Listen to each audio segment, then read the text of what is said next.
오늘은 이제 신약 성경 디도서 말씀을 중심으로 해서 오늘 오전의 말씀을 전해드리도록 하겠습니다. 성경에 그 디모데 전서, 디모데 후서, 그리고 디도서 이 세 권의 성경을 목회 서신이라고 이렇게 부르고 있어요. 사도 바울이 목회자로 임명했던 디모데와 디도를 위해서 기록한 성경이 이제 되겠습니다. 꼭 목회자를 위한 말씀이라기보다도요, 또 우리 함께 하나님의 교회를 세워나가고 있는 우리 성도들에게도 주시는 귀한 말씀이라고 생각을 합니다. 그래서 오늘 이제 살펴보게 될 이 디도서 말씀은요, 하나님의 집을 어떻게 세울 것인가, 이 지역교회를 어떻게 세울 것인가 하는 부분에 대한 지침을 주고 있는 그런 성경이 되겠습니다. 이 디도서는 사도 바울이 디도라고 하는 그 제자에게 기록한 편지가 되겠습니다. 지역교회를 올바르게 이렇게 치리할 수 있도록 개인적인 권면을 주고 있는 그런 성경 말씀이 되겠습니다. 먼저 디도서의 배경을 좀 이제 설명을 좀 드릴게요. 이 디도라고 하는 사람은 이제 바울의 제자였습니다. 바울의 제자였고요. 영적인 아들로 이렇게 불림을 받았고 복음의 동역자로 이렇게 불려졌습니다. 이 디도는 이제 그 로마 황제 이름하고 비슷하죠. 타이투스라고 하는 이름을 이제 갖고 있는 이 사람이 이제 되겠습니다. 이 디도는 어떤 사람이었냐면 신뢰할 만한 사람이었다, 이렇게 성경은 우리에게 말해주고 있어요. 왜냐하면 사도 바울이 이 디도를 크레테 섬의 그 목회자로 이렇게 세워준 거예요. 목회자로 임명할 정도로 신임을 받고 있는 그런 사람이었다 하는 것을 우리는 이제 생각을 해볼 수가 있고요. 바울이 1차 전도 여행을 마치고 바울이 그 예루살렘 총회에 이렇게 그 참석하는 내용이 성경에 기록이 되어 있습니다. 이때 이제 그 예루살렘 총회에 이제 참석을 할 때 함께 했던 사람이 있는데 누구냐면 바나바와 이 디도였어요. 그 안디옥 교회의 지도자였던 이 바나바와 이 디도를 이제 함께 예루살렘 총회에 참석한 것을 우리는 볼 수가 있습니다. 예루살렘 총회는 굉장히 중요한 자리였죠. 아무나 참석할 수 없는 자리였고요. 바울의 1차 전도 여행의 이 결과를 보고하는 그런 자리였고요. 특별히 믿음과 율법에 대한 이 중요한 이슈를 다루는 그런 자리에 지금 바울과 디도 그리고 바나바가 이렇게 참석을 한 것으로 볼 때 이 디도는 굉장히 이렇게 신뢰할 만한 그런 사람이었다 하는 것을 우리는 이제 생각을 해 볼 수가 있는 것이죠. 그리고 두 번째로 이 디도는 어떤 사람이었냐면 위로와 기쁨을 주는 그런 사람이었다. 성경은 우리에게 얘기를 해주고 있는 거예요. 이 디도는 주로 이제 이 고린도 교회에서 이렇게 머물고 있었는데요. 바울과 그 고린도 교회 사이에 굉장히 심한 그 갈등의 문제가 좀 있었어요. 그래서 이제 고린도 전서와 후서를 이제 기록하게 되었는데 이때 이 디도라고 하는 이 그 사람은 이 고린도 교회와 바울의 이 사이를 중지하는 그런 역할을 담당했던 거예요. 이 고린도 교회의 상황을 이렇게 이 바울에게 설명을 해주었고요. 또 바울의 입장을 또 이렇게 고린도 교회에 이렇게 전달을 해주어서 이렇게 원만하게 이렇게 잘 수습이 될 수 있도록 그런 역할을 이제 감당을 했습니다. 그리고 이 디도는요, 또 어떤 일을 또 진행했냐면 이 어려운 일이 이렇게 발생이 되었을 때 스스로 자원해서 이렇게 나서는 그런 인물이었다는 거예요. 그래서 바울이 3차 전도 여행을 마치고 이제 헌금을 이제 모금을 했습니다. 그 예루살렘 교회가 기근으로 굉장히 힘들었기 때문에 그때 이제 이 헌금을 이렇게 운반할 사람이 좀 필요했던 거죠. 그때 이제 누구를 선정했냐면 바로 이 디도를 선정한 거예요. 디도가 내가 그 일을 맡아서 진행하겠다고 하는, 오늘날과 같이 이렇게 교통이 편리한 시점이 아니었고 이렇게 돈을 들고서 이렇게 여행을 한다고 하는 것은 굉장한 위험을 감수하는 일이었어요. 그런데 디도가 그 문제를 이렇게 자원해서 이렇게 나섰다는 거예요. 그리고 적극적으로 모금하는 일에도 이렇게 진행을 했고 또 그 예루살렘 교회에 그 이 운반하는 그러한 일을 이제 감당을 했습니다. 그래서 이 그 사도 바울이 디도를 이제 어떻게 표현을 해주고 있냐면요. 고린도후서 8장 23절에 이렇게 얘기를 하고 있습니다. 디도에 대하여 누가 묻는다면 그는 나의 동반자요 너희를 위한 동료 협력자이다. 이제 이런 표현을 하게 되는 거예요. 이 디도에 대해서 굉장한 신뢰감과 애착심을 가지고 있는 모습을 여기서 이제 나타내 보이고 있는 것이죠. 이 디도서의 그 기록 시기에 대해서 좀 잠깐 좀 말씀드리겠습니다. 디도서의 기록 시기 언제 기록됐느냐 하는 것입니다. 바울이 두 차례에 걸쳐서 로마 감옥에 이제 갇히게 돼요. 두 차례에 걸쳐서 1차 이제 갇히게 된 시점이 언제냐면 AD 60년부터 62년까지 이때 1차 투옥이 이루어지고요. 그다음에 65년부터 68년까지 2차 투옥이 이제 이루어집니다. 그래서 1차 투옥과 2차 투옥 사이에 그 빈 기간이 있는 거예요. 한 2, 3년 정도 빈 기간이 있는데 이때 이제 사도 바울이 디모데 전서와 이 디도서를 기록했을 것이다. 이렇게 우리가 이제 보고 있는 것입니다. 이 그 1차 그 이 감옥에서 풀려난 뒤에 이제 바울이 이제 그 어떤 일을 했는지는 성경에 구체적으로 언급되어 있지 않습니다. 그렇지만 대부분의 사람들이 이 기간을 한 2, 3년 정도의 기간을 이제 4차 전도 여행을 한 것으로 이렇게 그 추정을 하고 있고요. 그래서 이 사도 바울은 이제 어디를 가기를 원했냐면 스페인을 가기를 원했던 거예요. 스페인 쪽에 좀 복음을 전해야 되겠다. 지금 이제 소아시아와 지금 이제 마케도니아 유럽 쪽을 다 이제 이렇게 복음을 전했는데 스페인 쪽까지 가서 이제 좀 갔으면 좋겠다 하는 마음이 있었는데 아마 이 시점에 스페인 쪽에 가서 복음을 선포한 것이 아닌가 이렇게 보여지고 있고요. 이제 스페인에서 이렇게 복음을 전도한 다음에 이제 크레테 섬으로 이렇게 들어오게 된 거예요. 크레테 섬으로 이렇게 들어와서 이제 그 이 디도를 거기에 이제 남겨두고 그 다음에 이제 다시 이제 그 소아시아 쪽으로 이제 올라오게 됩니다. 소아시아 쪽으로 올라와서 디모데를 에베소 교회에 또 이제 목회자로 또 이렇게 남겨두고 그러고 나서 소아시아 전역을 이렇게 또 아마 복음을 전도하고 이제 움직였을 겁니다.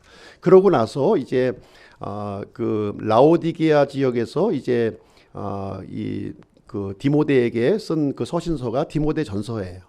그리고 나서 이제 이 바울은 어디로 또 이동하게 되냐면 에게해를 넘어서 마케도니아 쪽으로 또 이제 넘어가는 거예요. 넘어가서 이 마케도니아 쪽에 이제 교회를 이렇게 쭉 이제 돌아다니게 되는데 그러다가 이제 마케도니아에 있는 그 이 니코폴리스라고 하는 그런 도시에 이제 도착을 해서 거기에서 이제 디도서를 기록했다 이렇게 여기에 기록이 되어 있는 것입니다. 그 내용을 한번 보실게요. 디도서 3장 12절 한번 보겠습니다. 3장 12, 한 장 넘기셨어요? 3장 12절에 보시면 거기에 대한 내용이 좀 기록이 되어 있습니다. 3장 12절에 보시면 내가 아데마나 두기고를 내게 보내리니 니코폴리스에 있는 나에게 오도록 힘쓰라. 내가 거기서 겨울을 보내기로 작정하였노라. 여기 보시면 이제 사도 바울이 니코폴리스라고 하는 장소에 머물면서 아마 이제 디도에게 쓴 편지가 바로 이제 디도서가 아니겠느냐 이렇게 이제 보고 있는 것이죠. 이제 니코폴리스라고 하는 그 도시는 어떤 도시냐면 이제 니코라고 하는 단어는 이제 니코라고 하는 단어에서 나이키라고 하는 단어가 나온 거예요. 그래서 승리라고 하는 뜻을 가지고 있습니다. 니코라고 하는 건 승리라고 하는 뜻을 가지고 있고요. 이제 폴리스는 이제 도시죠. 도시. 그래서 승리의 도시라는 거예요. 그 바울이 승리의 도시에 이렇게 머무르고 이렇게 있으면서 이제 디도서를 이제 이렇게 작성을 했고 아마 이제 여기에서 이렇게 머물고 있다가 아마 2차 투옥이 된 것으로 이제 보여져요. 그래서 이제 2차 투옥이 되어서 이제 그 바울이 이제 아마 요 지역에서 좀 그 자신의 그 삶의 전체를 이렇게 좀 정리하는 그런 시간을 좀 갖지 않았는가 하는 생각을 가져보게 됩니다. 바울이 이제 30세 때에 이제 그 예수님을 처음 만나게 되거든요. 30세 때에 AD 35년경에 이 다마스커스에 이렇게 막 그 기독교인들을 핍박하기 위해서 이렇게 막 이렇게 쫓아가고 있었는데 그 도중에 부활하신 예수님을 이렇게 만나서 이제 극적으로 회심을 하게 됩니다. 그리스도인으로 회심이 하게 돼서 지금 이제 이 AD 한 65년경 이제 그 2차 투옥을 진행하기에 이제 그 직전의 그런 상황인데 예수님을 위해서 이렇게 복음 전도자가 되었고 지금까지 믿음 생활을 쭉 해오면서 여러 가지 많은 그 우여곡절을 많이 겪었잖아요. 30년 동안 겪으면서 아마 니코폴리스에서 이제 아마 그 자신의 그 모든 그 이 사역의 삶을 이렇게 정리하는 시간을 이제 가지지 않았는가. 이제 요 시점에서 이제 그 디도서를 이제 그 디도에게 편지를 보내는 내용이 여기에 기록이 되어 있는 거예요. 그래서 나에게 좀 왔으면 좋겠다. 이제 디도를 좀 보고 싶은 거예요. 이 크레테 섬에 목회를 하고 있는 디도가 좀 왔으면 좋겠다 하는 이런 간절한 마음을 가지고 편지를 기록한 그 배경을 갖고 있습니다. 그러면 이제 디도가 목회를 했었던 이 크레테 섬은 과연 어떤 섬인가? 이제 크레테 섬에 대해서 잠깐 이제 배경 설명을 드리도록 하겠습니다. 이 크레테 섬은 어떤 섬이냐면 이 지중해를 보시게 되면 지중해 지도를 보시게 되면 저도 이제 가보지는 않았고 자료를 통해서 이제 참고한 내용이긴 한데요. 지중해에 보시면 섬이 이제 큰 섬이 4개가 있다고 그래요. 큰 섬이 이제 4개가 있는데 어떤 섬이 있냐면 이탈리아 그 남부의 그 시실리아 섬이라고 이제 있고요.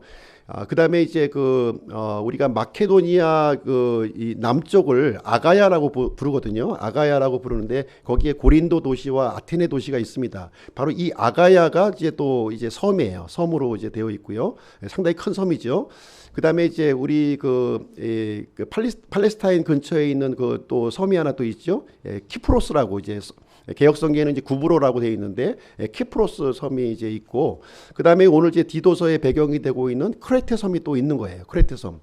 근데 이 크레테 섬이 가장 큰 섬이라는 거죠. 가장 큰 섬이에요. 그 이제 4개의 큰 섬 중에서도 가장 큰 섬이 바로 크레테 섬이다 이렇게 보시면 되겠습니다. 그래서 이제 크레타라고 이렇게 부르기도 하고요. 크레테 이렇게 부르기도 하는 섬이 이제 되겠습니다.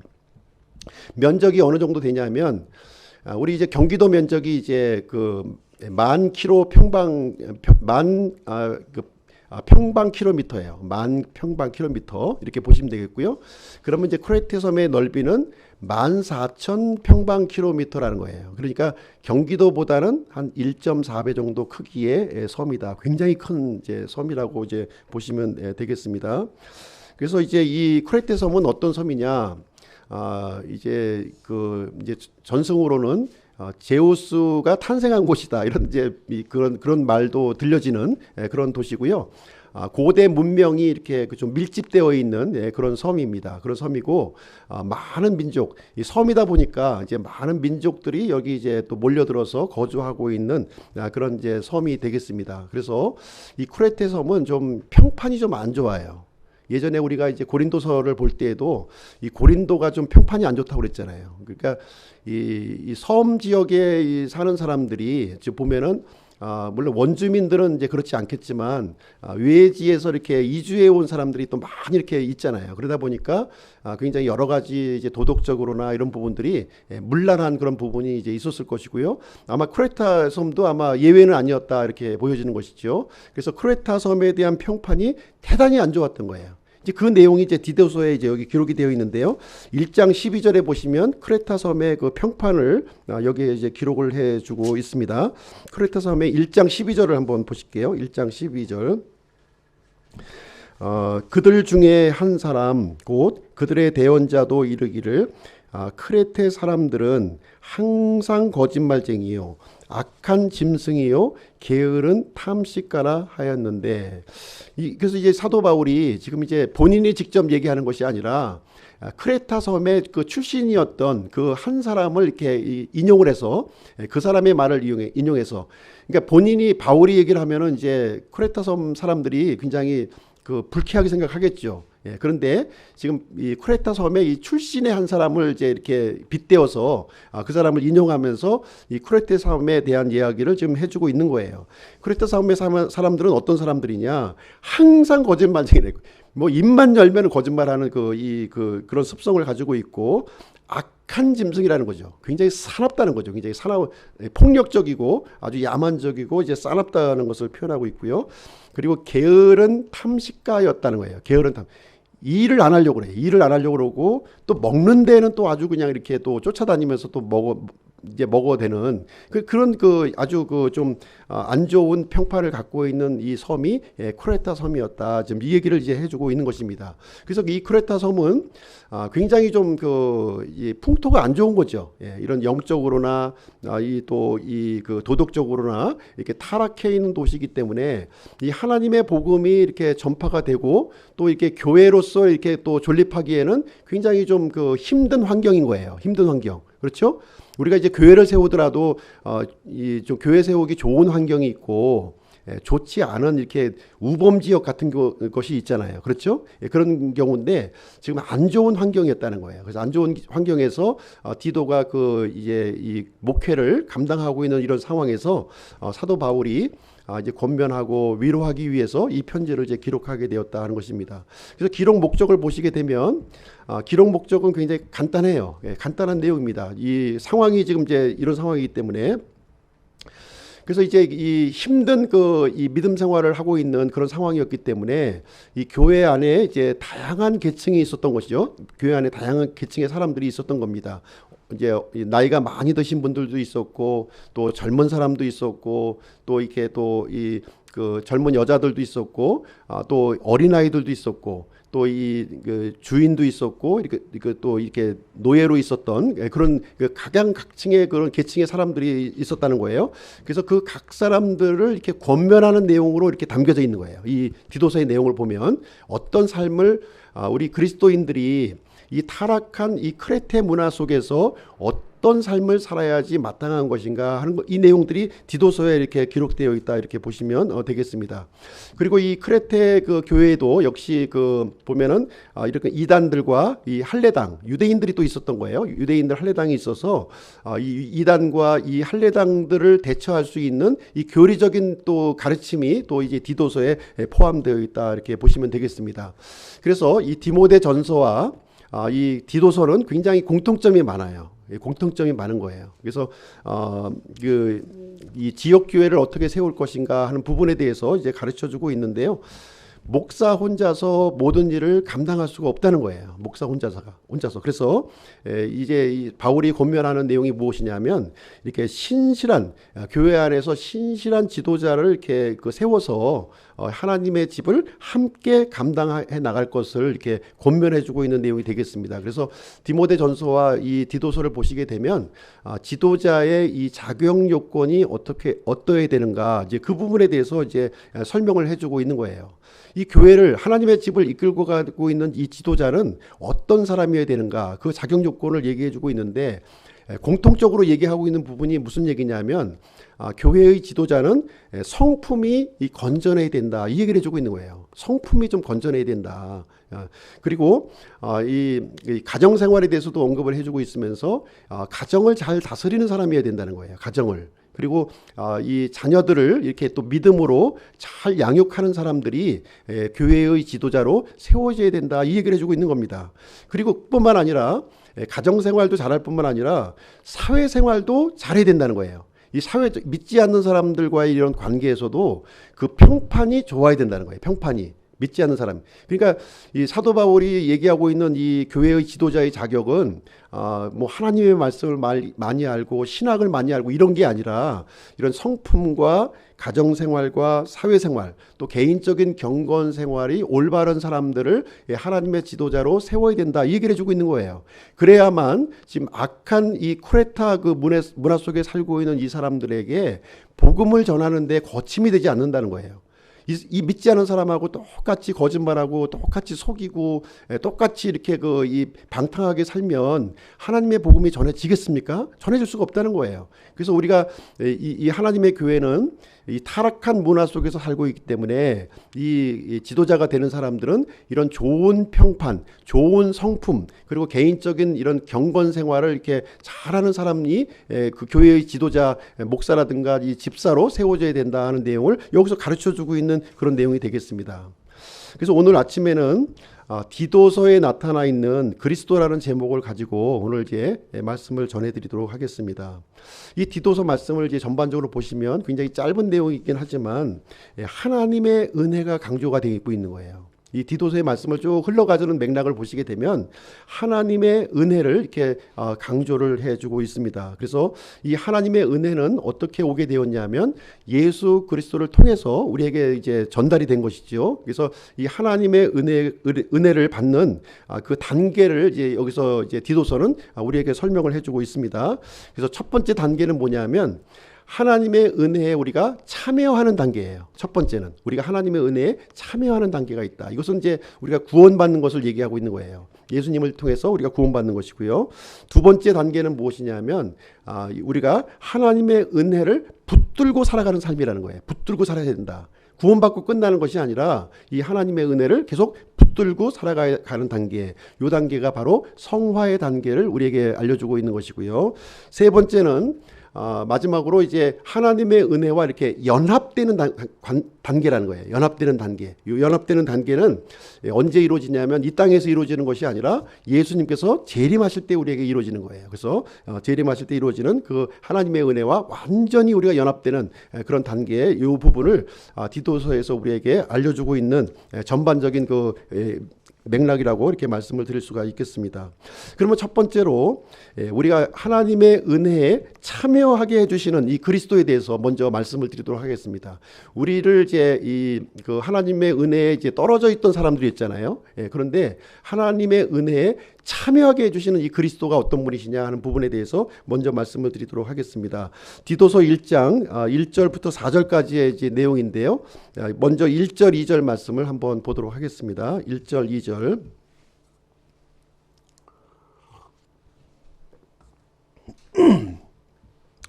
하나님의 종이요 예수 그리스도의 사도인 바울은 하나님께서 선택하신 자들의 믿음에 따라 하나님의 성품을 따르는 진리를 인정함에 따라 영원한 생명의 소망 안에서 사도가 되었는데, 여기까지만 읽겠습니다.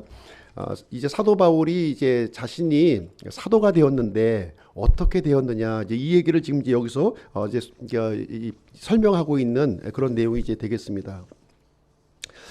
이 사도적인 이 권위는 어디에서 생겨났느냐? 이제 여기에 보시게 되면 이 사도 바울이 자신이 이제 어떻게 소개하고 있냐면 하나님의 종이요 예수 그리스도의 사도가 되었다. 이제 이렇게 얘기를 해주고 있는 거예요. 그래서 사도 바울의 이 사도직이라고 하는 것은 사람이 임명한 것이 아니라 하나님께서 임명하셨고 예수 그리스도께서 임명하신 것이다. 이렇게 얘기하면서 이제 그 자신이 이렇게 사도로 부르심을 받은 그 세 가지 이유를 여기서 설명을 해주고 있는 거예요. 1절부터 이제 2절 초반부까지 이제 그 세 가지 내용을 설명을 해주고 있습니다.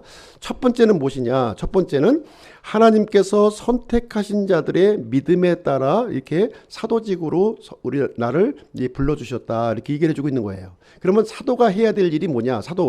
이제 목회자라든가 사도가 해야 될 첫 번째 요인이 뭐냐? 이것은 뭐냐면 믿음의 진보를 지도해야 된다는 거예요. 가장 중요한 것이 뭐냐면 첫 번째로 이 목회자나 사도는 믿음의 진보를 지도하는 사람이어야 된다. 이제 이 얘기를 해주고 있는 것이죠. 그리고 두 번째 내용을 보시게 되면 하나님의 성품을 따르는 진리를 인정함에 따라 이렇게 얘기를 해주고 있는 거예요. 이 내용을 뭘 얘기해주고 있냐면 이 사도나 목회자는 이렇게 건전한 진리를 이 성도들에게 이렇게 그 전달해주는 사람이어야 된다. 이제 이 얘기를 해주고 있는 것이죠. 그렇죠?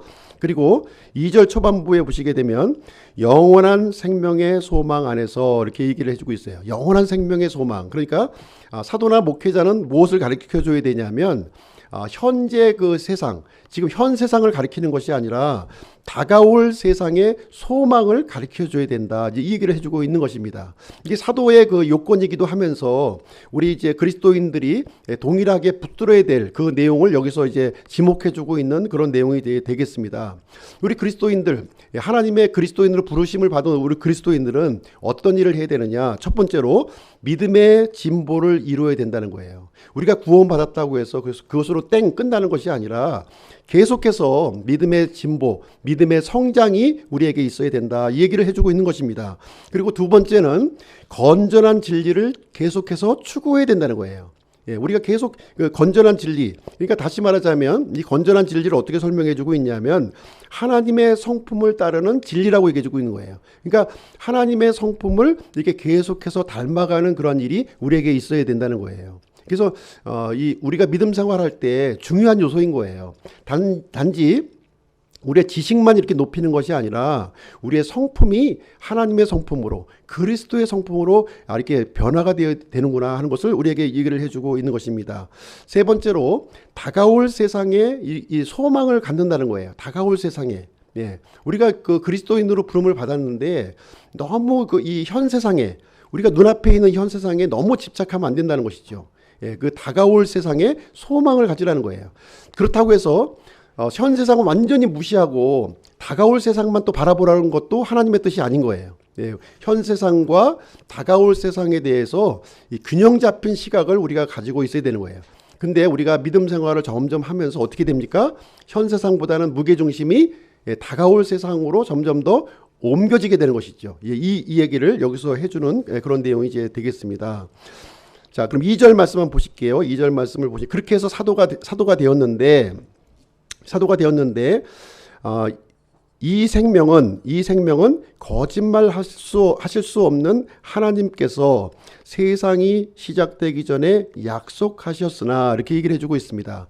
우리 그리스도인들에게 주어진 이 생명이 있습니다. 생명. 예수님을 통해서 영원한 생명이 우리 안에 이제 부어졌거든요. 이 영원한 생명은 어떤 생명이냐, 이제 이 얘기를 설명을 해주고 있는 거예요. 이 내용은 무슨 얘기냐면 하나님께서 세상이 시작되기 전에 약속해 주신 것이다. 이렇게 얘기를 해주고 있는 겁니다. 우리가 이제 믿을 때 받는 이 생명은 하나님께서 세상이 시작되기 전에, 그러니까 우리가 사람이 만들어지기도 전에, 사람들이 죄를 짓기도 전에, 영원 전에 하나님께서 미리 약속하신 그 생명을 우리가 지금 소유하고 있는 것이다. 지금 이 얘기를 해주고 있습니다. 대부분의 종교는요, 사람들이 시작하는 거예요. 사람들이 시작을 합니다. 그런데 이 기독교는 하나님께 기원을 두고 있는 것이고요. 영원 전부터 이렇게 하나님께서 예배해 주신 그 생명을 지금 우리가 현재 소유하고 있다. 이제 이 얘기를 해주고 있는 내용이 되겠습니다. 이 영원한 생명이 어떻게 우리가 얻을 수 있었습니까? 예, 그것은 구원자 예수 그리스도를 통해서 우리에게 주어졌다는 것을 여기서 가르쳐주고 있는 내용이 되겠습니다.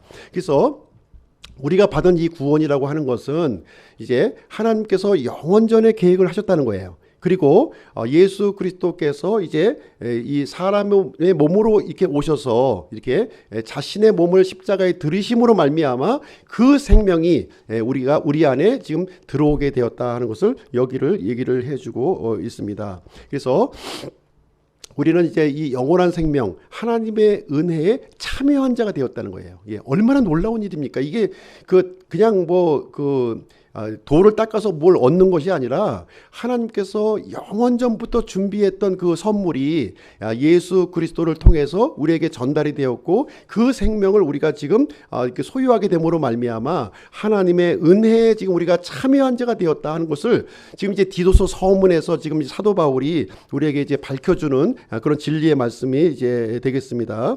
그리고 3절 말씀 한번 보실게요. 3절. 계속 이어지는 말씀인데요. 3절. 자신의 말씀은 하나님 곧 우리의 구원자의 명령에 따라 내게 맡겨진 복음 선포를 통하여 정하신 때에 드러내셨느니라. 이렇게 얘기를 해주고 있습니다. 그래서 이 영원한 생명, 하나님께서 약속하신 이 영원한 생명이 어떻게 전달이 되었냐면 예수 그리스도를 통해서 전달이 되었는데 실질적으로 나에게 전달된 건 어떻게 전달되었냐면 복음 선포라는 방법을 통해서 우리에게 전달되었다. 이제 이 얘기를 여기서 얘기를 해주고 있는 거예요. 그래서 하나님의 자신의 말씀이 우리 사람들에게 전달되는 이 과정과 방법을 여기 3절 말씀에서 우리에게 제시해주고 있는 그런 말씀이 되겠습니다. 그래서 하나님의 말씀이 우리에게 전달되어지는데 이 말씀은 자신의 말씀이라고 얘기하고 있어요. 자신의 말씀은 뭐예요? 하나님의 말씀이라는 거예요. 순수한 하나님의 말씀이 우리에게 전달되어진다 얘기를 해주고 있습니다. 오늘날 이제 그 설교 강단을 보시게 되면 하나님의 말씀을 전하는 것이 아니라 목사의 생각과 목사의 이념을 전달하는 사람이 너무나도 많이 있다는 거예요. 하나님께서 요구하시는 건 뭐예요? 자신의 말씀, 하나님의 순수한 말씀만 전달해 주기를 원하신다 하는 것을 얘기를 해주고 있어요. 하나님의 말씀이 전달되는데 어떤 방식으로 전달되냐면 구원자의 명령을 따라 전달이 돼야 된다는 거예요. 내 마음대로 임의로 이렇게 전달하는 것이 아니라 구원자 누구십니까? 예수 그리스도의 명령에 따라 전달이 되는 거예요. 제가 이제 아침에 하나님의 말씀을 이렇게 전달을 하지만 이 전달하는 것은 제가 마음대로 임의로 이렇게 전달하는 것이 아니라 예수 그리스도의 이 권위를 위임받아서 이게 전달을 하는 것이라는 거예요. 그렇죠? 제가 제 마음대로 하는 것이 아니라 제 위에 계신 예수 그리스도의 명령과 예수 그리스도의 권위를 가지고 거기에 합당한 내용을 내가 전달하는 것이다. 이렇게 얘기를 해주고 있습니다. 그리고 이것을 이제 어떤 방법으로 전달하냐면 복음 선포의 방법으로 전달을 하는 거예요. 복음 선포. 이렇게 복음 선포라고 하는 것은 입으로 선포하는 거예요. 입으로 선포하고 귀로 듣게끔 하는 거예요. 그래서 하나님의 말씀이라고 하는 것은 이렇게 먼저 이 진리를 발견한 사람이 입을 통해서 전달을 하고 그 다른 사람들이 귀를 통해서 전달하는 방식을 사용하신 겁니다. 사도 바울 때부터 지금까지 계속 이어지는 거예요. 이 방법으로 전달이 되어지고 있는 것입니다. 그리고 정하신 때에 드러내셨느니라 이렇게 얘기를 해주고 있는데 이것은 하나님의 절대 주권을 얘기하고 있는 것입니다.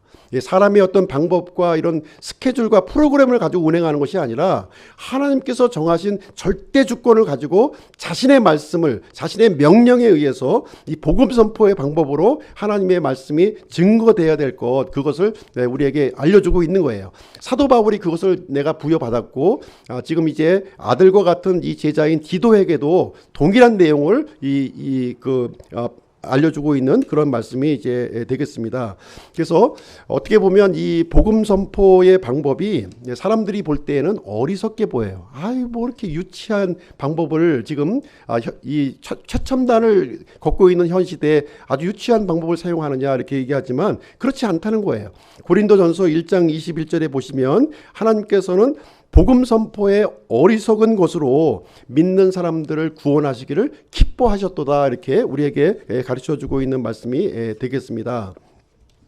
디도서 1장 4절 한번 볼게요. 디도서 1장 4절 공통된 믿음을 따라 나의 아들이 된 디도에게 편지하노니 하나님 아버지와 주 예수 그리스도 곧 우리의 구원자로부터 은혜와 긍휼과 평강이 있기를 원하노라.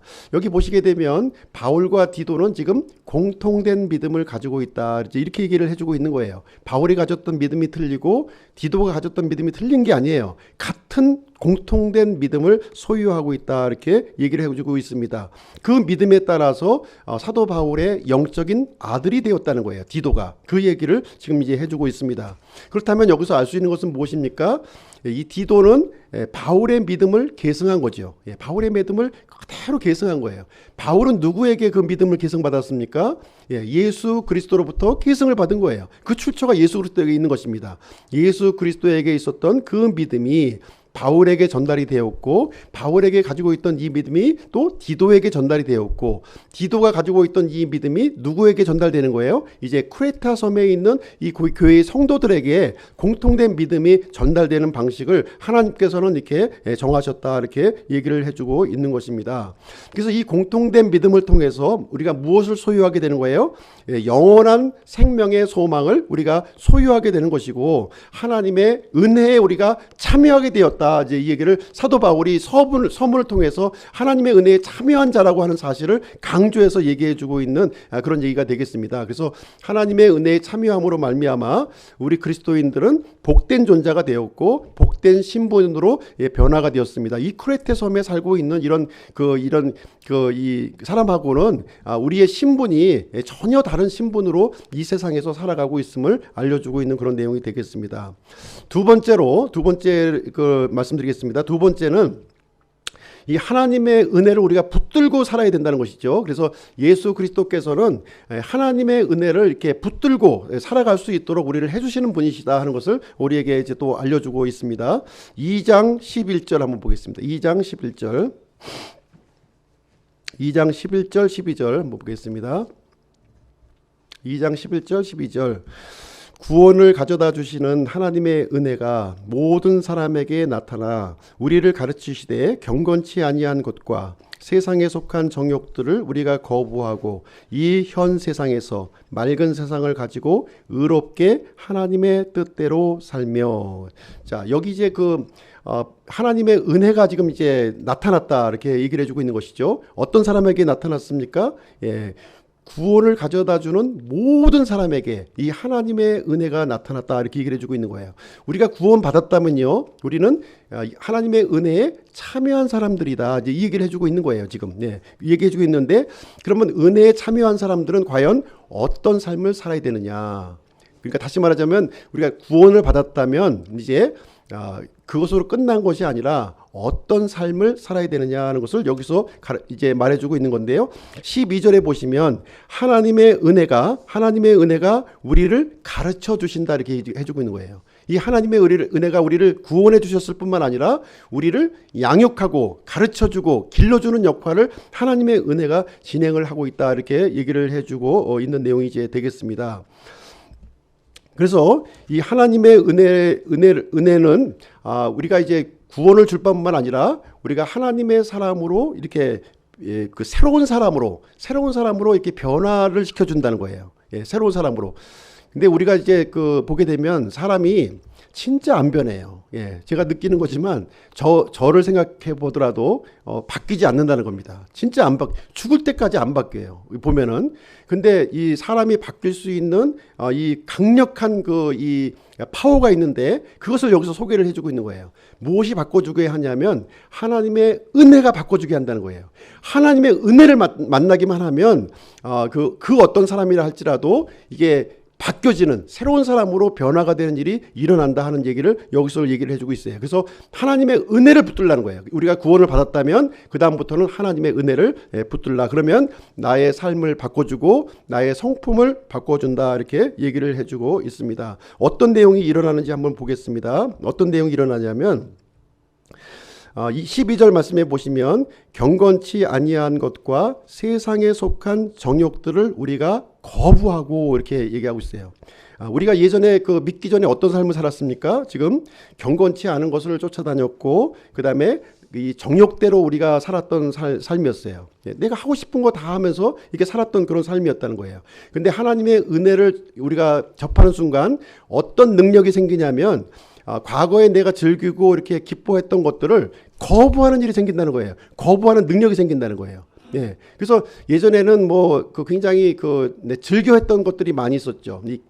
나의 어떤 즐거움을 추구했던 것들이 많이 있었던 거예요. 근데 하나님의 은혜를 만나는 순간 내가 그것이 싫어지게 되고요. 그것을 내가 나에게 접근해 왔을 때, 또다시 접근해 왔을 때 no 할 수 있는 그런 능력이 어디서 주어지냐면 하나님의 능력에서 이렇게 나타난다. 지금 여기 이 얘기를 우리에게 얘기를 해주고 있습니다. 왜 그렇습니까? 내가 옛 생활에 즐기던 것들의 실체를 이제 알게 되는 거예요. 하나님의 은혜를 만나는 순간 옛날에 즐겼던 나를 이렇게 즐겁게 했던 모든 것들이 바로 그 배후에 마귀가 있었다는 거예요. 마귀가 있었다. 그리고 그런 것들은 세상적인 것이었구나. 그리고 육신적인 것이었구나 하는 사실을 내가 하나님의 은혜를 발견하는 순간 깨닫게 되는 거예요. 그러니까 그 실체를 알게 되는 순간 너무나도 이렇게 혐오감이 내 마음속에 들면서 그것을 거부하는 노하고 얘기할 수 있는 그 능력이 거기에서 나타난다 이렇게 얘기를 해주고 있는 내용이 이제 되겠습니다. 그 다음에 거부할 뿐만 아니라 이제 새로운 생활을 할 수 있는 능력을 여기서 부여해 주는 거예요. 새로운 생력을 여기에 보시게 되면 이 현 세상에서 맑은 정신을 가지고 의롭게 하나님의 뜻대로 살며 이렇게 기록이 되어 있어요. 여기서 세 가지 요소를 주목해 주시기 바랍니다. 맑은 정신을 가지고 맑은 정신을 가지게 한다는 것이죠. 하나님의 은혜가. 그 다음에 나를 의롭게 살게 한다는 거예요. 그리고 세 번째는 하나님의 뜻대로 살게 한다. 이제 이렇게 얘기를 해주고 있습니다. 자, 이제 처음에는 이제 부정적인 부분, 네거티브적인 부분을 얘기한 거예요. 내가 예전에 즐기던 그런 것들을 내가 거부하는 일이 이제 생기게 되었고요. 이제 하나님의 은혜가 그 다음에는 무언가 내가 추구하는 이 욕망이 내 마음속에 새로운 욕망이 생기게 되었는데 세 가지를 여기서 지금 얘기해 주고 있는 거예요. 맑은 정신, 의로움, 하나님의 뜻대로 살려고 하는 그런 마음이 그런 새로운 욕구가 생기게 되었다는 거예요. 이 맑은 정신은 뭡니까? 이 맑은 정신. 네, 흐릿한 정신은 좀 기억하시나요? 흐릿한 정신. 우리가 예수님을 믿고 나서 정신이 맑아지잖아요. 정신이 또렷하게 분별력이 생기는 거죠. 그것은 무슨 얘기냐면 나의 개인적인 경건 생활을 얘기하고 있는 거예요. 나의 삶이 깨끗해지면 정신이 맑아지는 거예요. 그렇죠? 그 다음에 이 의로움이라고 하는 것은 사람과의 관계에서 형성되는 거예요. 사람과 이 정의롭게 사는 거 있잖아요. 의롭게 사는 거. 네. 그 법을 지키고 이렇게 그 도덕적으로 살아가고 있는 이 의로운 삶, 이것을 얘기해주고 있는 것이고요. 그 다음에 하나님의 뜻대로 하는 것은 하나님과 나 사이에 바른 관계가 형성이 되는 거예요. 그래서 이 하나님의 은혜는 어떤 역할을 해주냐면 내가 이렇게 그 개인적으로 이렇게 경건 생활을 하게끔 만들고 또 사람들과의 관계에서 의로움을 선택을 하게 만들고 그리고 하나님과 이렇게 바른 관계를 가지려고 하는 그런 이 건전한 욕구가 생기도록 이렇게 만들어준다, 이렇게 얘기를 해주고 있습니다. 그리고 하나님의 은혜는요, 또 어떤 일을 해주냐면은 13절에 보시게 되면 복된 소망을 우리가 소유할 수 있게 해준다는 거예요. 복된 소망을 소유할 수 있게 해준다. 13절 한번 보겠습니다. 13절. 저 복된 소망과 위대하신 하나님 곧 우리의 구원자 예수 그리스도의 영광스러운 나타나심을 기다리게 하셨느니라. 복된 소망을 가지고 기다리는 삶을 살게 해준다는 거예요. 예전에는 이 세상에 보이는 것이 전부였어요. 네, 내가 이 세상에서 뭐 해야 되지? 뭐 해야 되지? 이거에만 막 몰두하고 있었어요. 그런데 이 세상이 전부가 아니라는 것을 이제 예수님을 믿는 순간 알게 된 거예요. 이 세상은 이제 잠시 동안 내가 청지기처럼 사용하다 가는 것뿐이지 계속해서 가져가는 건 아니구나. 진정으로 궁극적인 것은 어디에 있느냐? 이제 저 하늘에 지금 이제 보관되어 있다는 거예요. 그때 예수 그리스도의 재림하심을 통해서 나에게 주어지게 되니까 예수님의 재림을 이제 기다리고 소망하고 바라고 이렇게 준비하는 삶을 살아가게 된다, 이 얘기를 해주고 있는 거예요. 하나님의 은혜가 이 역할을 해주고 있는 거예요. 이 역할을 하나님의 은혜가. 그래서 이제 이 세상에 너무 이렇게 집착해서 살아가지 아니하고 하늘의 것을 바라보고 이제 과거에 이제 예수님의 재림 얘기하면은 뭐 종말론 얘기하는가, 뭐 이상한 사람들 흰옷 입고 이렇게 뭐 설치는 거 아니야? 이렇게 생각했는데 그렇지가 않다는 거예요. 하나님의 은혜를 접하는 순간 이 예수님의 재림이 믿어지는 거예요. 내 마음속에 믿어지고 기다려지고 사모해지고, 그럼 예수님이 오시게 되면 나는 어떻게 해야 되지? 어떤 삶을 살아야 되지? 먹고 사는 것도 중요하지만 그 다음에 예수님을 맞이할 내가 준비를 해야 되겠구나, 이런 생각을 내가 이제 갖게 하는 것이 하나님의 은혜이다 하는 것을 얘기를 해주고 있는 거예요. 그래서 하나님의 은혜에 우리가 들어가면 들어갈수록 비중이 어떻게 돼요? 이 세상의 비중보다 이제 믿음의 비중이 점점 더 증가되는 것을 우리는 발견하게 되는 겁니다. 근데 이 세상의 것을 너무 자꾸 집착하면 어떻게 돼요? 하늘의 비중보다는 땅의 비중이 점점 커지는 거예요. 이렇게 믿음이 점점 이제 떨어지는 모습을 볼 수가 있는 것이죠. 그래서 이 바울은 디도서에서 소망이라고 하는 단어를 3번 사용해요. 3번 연거푸 사용합니다. 1장 2절에 사용하고요, 2장 13절에서 사용하고 3장 7절에서 이 소망이라는 단어를 이렇게 사용하면서 이 크레테 섬에서 목회하고 있는 이 디도가 얼마나 힘들겠어요. 얼마나 사람들과의 관계에서 참 얼마나 공격도 많이 받고 이렇게 힘든 상황이었을 때 이 디도를 격려해주고 있는 이 말이 무엇이냐면, 이 세상에 소망을 두지 말고 예수 그리스도의 영광스러운 재림을 바라보면서 이 어려움을 극복하고 이겨나가라, 이제 이 얘기를 해주고 있는 말씀이 이제 되겠습니다. 자, 세 번째로 한번 보겠습니다. 세 번째로 하나님의 은혜는 어떤 역할을 하고 있느냐. 세 번째 하나님의 은혜가 주는 그 역할을 보실 텐데요. 이 하나님의 은혜는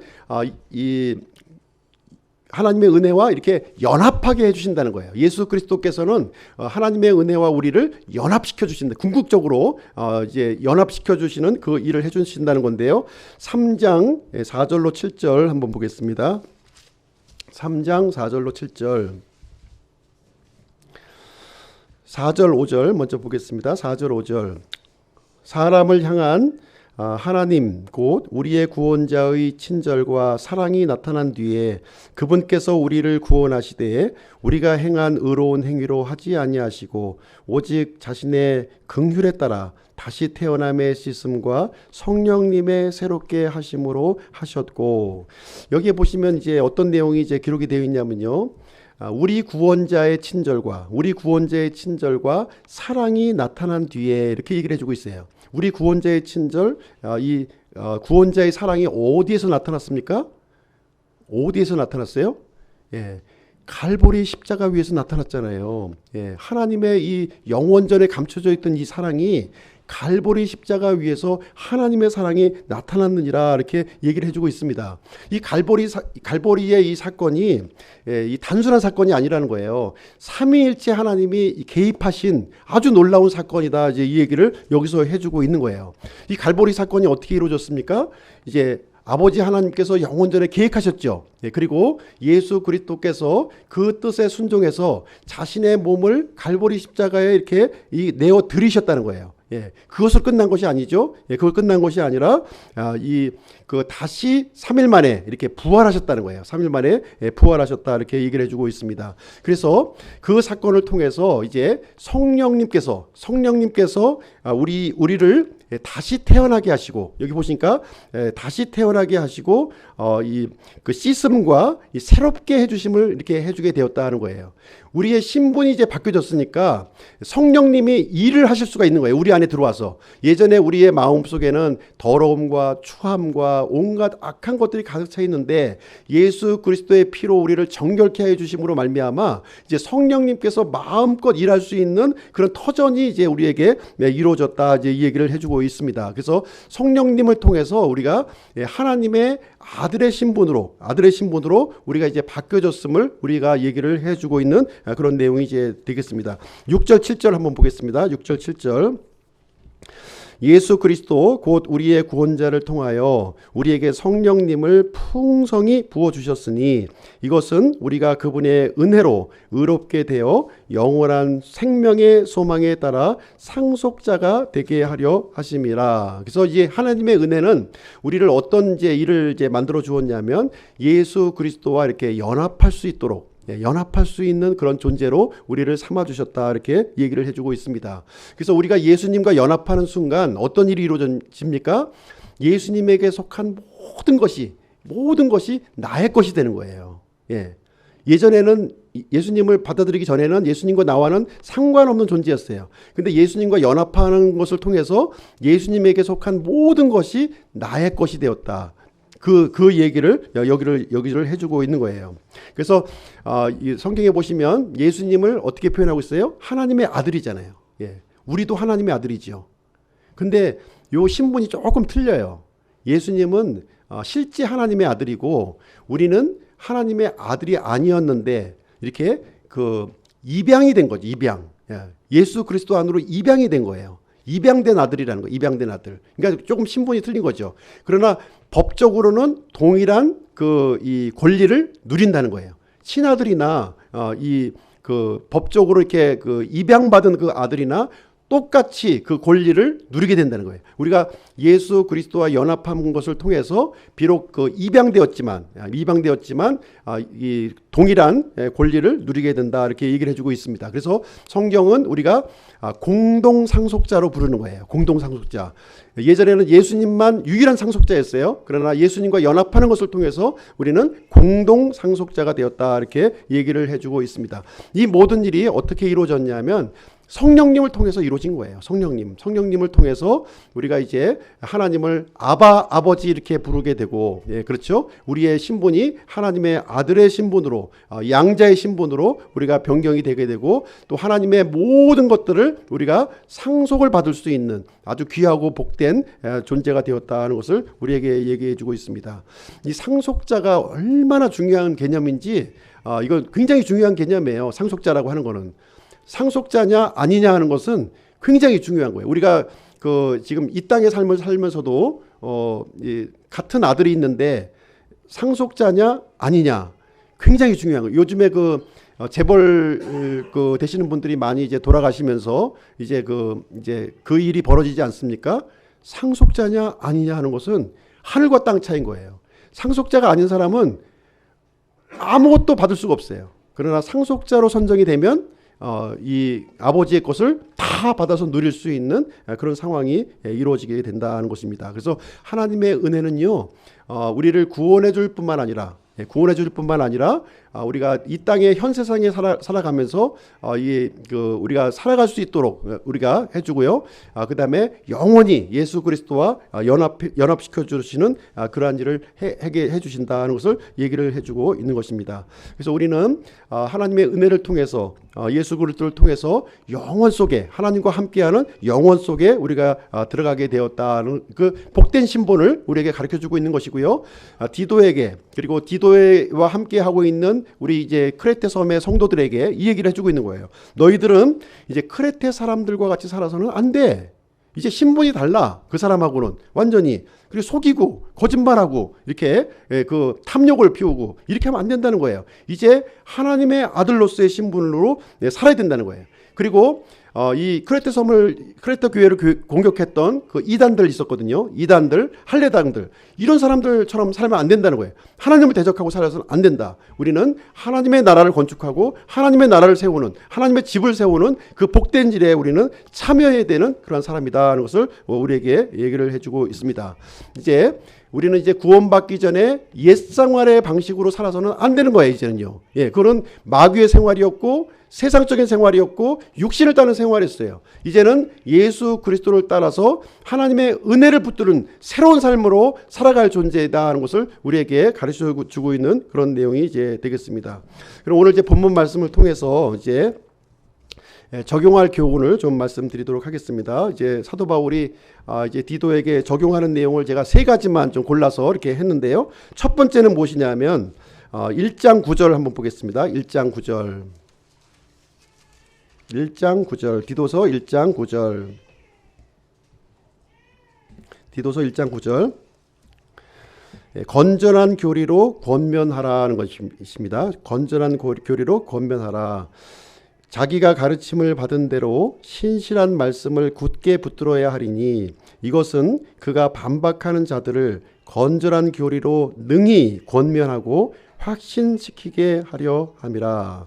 그래서 하나님의 공동체는요, 질서가 굉장히 중요한 거예요. 질서가 굉장히 중요합니다. 그래서 만약에 이제 내 생각대로 이렇게 움직이면 하나님의 교회는 세워질 수가 없어요. 하나님의 교회는요, 이 건전한 교리를 이 기준으로 해서 움직여야 된다는 거예요. 내 생각은 이런데요, 이런 얘기하면 안 되는 거예요. 하나님의 말씀에는 뭐라고 얘기하고 있습니까 하는 것을 우리는 항상 얘기해야 되는 것이고요. 그 기준에 맞춰서 이 하나님의 교회는 움직여야 된다는 것을 얘기를 해주고 있습니다. 그래서 이 교회를 이렇게 이끌고 있는 지도자나 또 함께하고 있는 모든 그 성도들은요, 이렇게 이 교리의 기준을 분명하게 세울 수 있어야 된다는 거예요. 그래서 잘못된 것이 들어왔을 때는 이게 그 공격이 들어왔을 때는 이게 방어를 이렇게 할 수가 있어야 되는, 이것이 잘못된 것이 들어왔음에도 불구하고 분별 없이 그냥 이것도 괜찮아 하고서 이렇게 받아들이는 것이 아니라는 것입니다. 그런 거에 대해서는 no 하고서 거절하고 쫓아내는 그러한 일들이 이렇게 있어야 되는 것입니다. 그래서 교회는 이렇게 세속적인 문화라든가 이런 그 잘못된 이 가르침으로부터 보호를 받아야 될 필요성이 있는 것인데요. 그 보호를 받는 것은 무엇이냐? 건전한 교리가 그것을 지켜준다 얘기를 해주고 있는 거예요. 그러니까 항상 하나님의 교회는 이렇게 그 건전한 교리로 권면하는 일이 있어야 된다는 것을 얘기해주고 있습니다. 두 번째는 1장 13절 14절입니다. 1장 13절 14절. 건전한 믿음을 가지라는 것입니다. 건전한 교리에서 건전한 믿음이 나오는 것이죠. 건전한 믿음을 또 우리가 가져야 될 필요가 있는데요.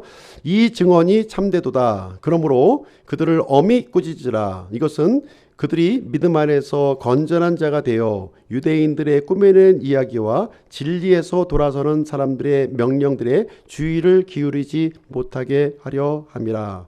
그래서 믿음 안에서 건전한 자가 되라, 이렇게 얘기를 해주고 있는 거예요. 그래서 마귀는요, 끊임없이 그리스도인들의 믿음을 공격을 합니다. 쉬지도 않고요, 잠도 안 자요. 잠도 안 자고 우리의 약한 모습을 이렇게 공략을 해서 우리의 믿음을 넘어뜨리려고 한다고 하는 것이죠. 그래서 우리는 믿음 위에 건전한 믿음을 이렇게 굳건히 우리가 또 세워야 될 필요성을 얘기를 해주고 있는 내용이 되겠습니다. 15절 16절도 한번 읽어볼게요. 15절 16절. 순수한 자들에게는 모든 것이 순수하나 더럽히 지고 믿지 아니하는 자들에게는 아무것도 순수하지 아니하고 오히려 그들의 생각과 양심마저도 더럽혀져 있느니라. 그들이 하나님을 안다고 고백하나 행위로는 그분을 부인하니 그들은 가증하고 불순종하는 자들이요 모든 선한 일에 대해 버림받은 자들이니라. 자, 이 교회 안에 들어오는 사람들 중에 이제 어떤 사람들이 있냐면요, 참 말은 너무 잘해요. 아주 성경적으로 잘해. 그런데 행위로는 부인을 하는 거예요. 예, 말은 잘하는데 그 행동을 보게 되면 전혀 그 반대되는 행동을 이제 보이는 경우가 있어요. 굉장히 혼란스럽죠. 예, 혼란스러운 거예요. 이제 그런 것을 잘 분별해내기 위해서는 어떻게 되느냐? 우리가 건전한 믿음을 갖고 있어야 되는 거예요. 건전한 믿음을 갖고 있는 사람들이 이 교회 안에 많이 있게 되면요, 그런 사람들을 분별할 수가 있는 거예요. 그런 사람들을. 예, 말로는 다 이렇게 이제 하나님의 말씀을 얘기하는데 실제 삶으로는 이게 반대되는 말을 하는 사람들이 있습니다.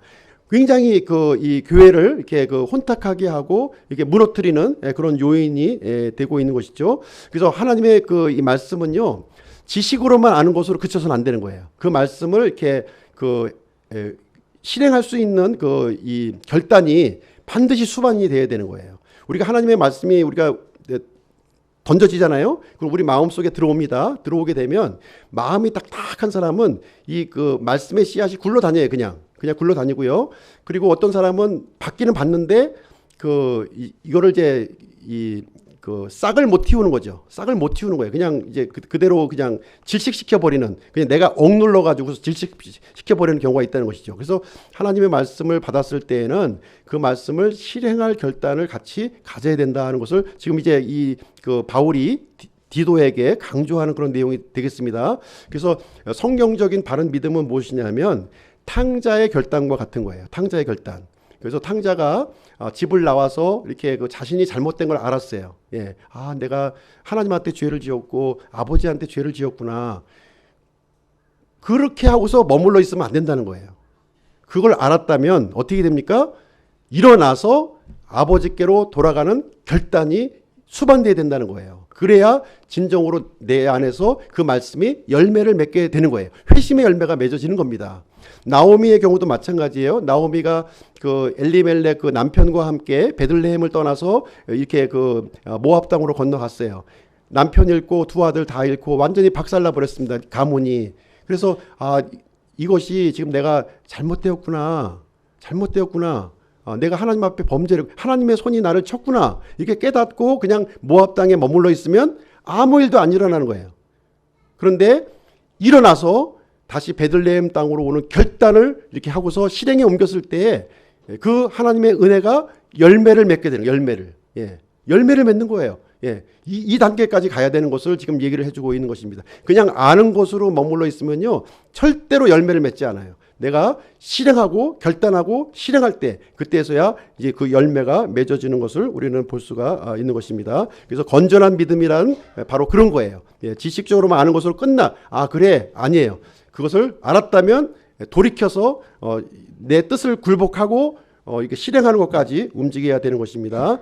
그리고 세 번째는요, 이 바울이 디도를 이렇게 권면한 것은 무엇이냐면 선한 행위를 지속하라 하는 겁니다. 선한 행위를 지속하라. 3장 8절 한번 보겠습니다. 3장 8절. 3장 8절 보시면 이것은 신실한 말이로다. 원하건대 너는 확고하게 이것들을 단언하라. 그 목적은 하나님을 믿은 자들이 조심하여 선한 행위들을 지속하게 하려 함이니 이것들은 선하며 사람들에게 유익하니라. 신실한 말이, 성경에서 신실한 말이로다 이렇게 얘기했을 때는요, 반드시 이것을 붙들어야 된다는 거예요. 반드시. 우리가 구원받기 위해서는 선한 행위가 아무 소용이 없어요. 우리가 학교에 들어가기 전에 공부 아무리 열심히 해도 소용없어요. 들어가고 난 다음에 열심히 해야지 이제 점수하고 반영이 되는 겁니다. 마찬가지예요. 우리가 구원받기 전에 우리 선한 행위 아무 소용없어요. 그러나 일단 구원받고 새로운 신분이 되었다면 이제 선한 행위를 하라는 거예요. 선한 행위를 실천하라. 지금 이 얘기를 우리에게 해주고 있는 내용이 되겠습니다. 그래서 예전에는 우리가 육신이 불의의 도구로 이렇게 사용되었어요. 나쁜 도구로 사용되었다는 거예요. 나의 이익을 위해서, 내 만족을 위해서 살았지만 이제부터 구원받은 이후에는, 이제는 하나님의 은혜를 받은 뒤에는 이제 우리의 이제 그 몸을 의로운 도구로 이제 사용하라는 거예요. 이제 왜 그렇습니까? 우리의 주인이 바뀐 거예요. 주인이. 예전에는 내가 주인이었지만 지금은 내가 주인이 아니라 하나님이 주인이시라는 거예요. 하나님의 뜻에 따라서 왕명에 따라서 움직이는 우리의 존재가 되었다 얘기를 해주고 있는 거예요. 그래서 내 뜻을 이제 굴복하는 이 연습을 훈련을 계속해서 해야 되는 것입니다. 그것이 바로 성경에서는 선한 행위다 이렇게 얘기를 해주고 있는 거예요. 하나님의 뜻에 내 뜻을 굴복시키는 것, 이것이 바로 선한 행위가 되겠습니다. 그래서 지역교회를 이제 하나님께서 이렇게 우리가 이제 이렇게 함께 모여서 믿음 생활을 할 수 있도록 이렇게 마련해 주셨는데요.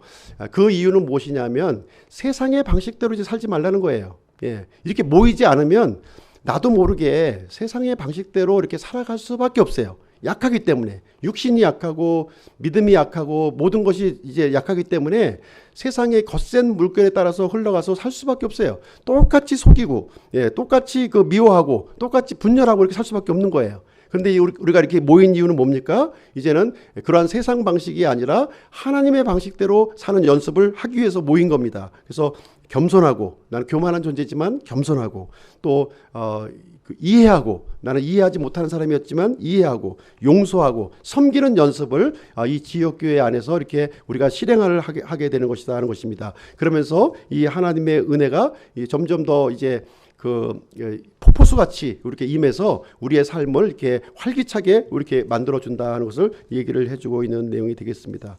그래서 오늘은 이제 디도서 말씀을 통해서 하나님의 은혜가 우리에게 어떻게 작동이 되고 있는지 그 세 가지 단계를 통해서 오늘 이제 말씀을 전해드렸습니다. 그래서 결론적으로 말씀드리면 예수 그리스도께서 우리를 이제 하나님께 영광 돌리는 백성으로 우리를 삼아 주셨다 이렇게 우리에게 말씀을 해주고 있습니다. 그래서 우리 기쁨교회는요, 건전한 교리와 건전한 믿음과 건전한 생활로 하나님께 영광 돌리는 우리 기쁨 침례교회 성도님들이 되시기를 주님의 이름으로 축복드립니다.